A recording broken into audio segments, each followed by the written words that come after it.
სიყვარული, რომელიც კი ხელს თვალებს და სულს ჯორჯინა უზკატეგუი ილია თოფურიასთან დაშორებაზე გავრცელებული ჭორების შემდეგ ოჯახურ კადრებს გვიზიარებს. ილია თოფურიას მეუღლე, ჯორჯინა უზკატეგუი სოციალურ ქსელში შვილთან ერთად გადაღებულ უთბილეს კადრებს გვიზიარებს.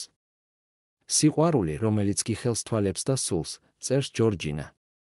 აღსანიშნავია, რომ ესპანური ტაბლოიდები ქართველი მატადორის ილია თოფურიას და ჯორჯინა უზკატეგუის სავარაუდო დაშორებაზე ალაპარაკდნენ.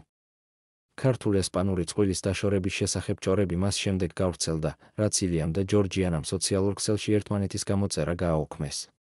აღნიშნული ინფორმაცია ჟურნალისტმა ხავი ოიოსმა შენიშნა და საჯაროდ გაავრცელა. ამის შემდეგ ილიამ და ჯორჯინამ კვლავ აღადგინეს ერთმანეთისთვის თვალის დევნა სოციალურ ქსელში, თუმცა ჭორი უკვე აგორებული იყო და ამ ნაბიჯი თქმები მათი დაშორების შესახებ არ შეწყვეტილა. მით უფრო რომ ილია თოფურიას ბოლო ოჯახური კადრები 12 ივნისს აქვს გამოქვეყნებული, როდესაც მათ გოგონას 1 წელი შეუსრულდა. ჯორჯინას კი სოციალურ ქსელში მეუღლის ფოტოები წაშლილი აქვს. ჯერჯერობით არც ერთ მათგანს დაშორების შესახებ განცხადება არ გაუკეთებია.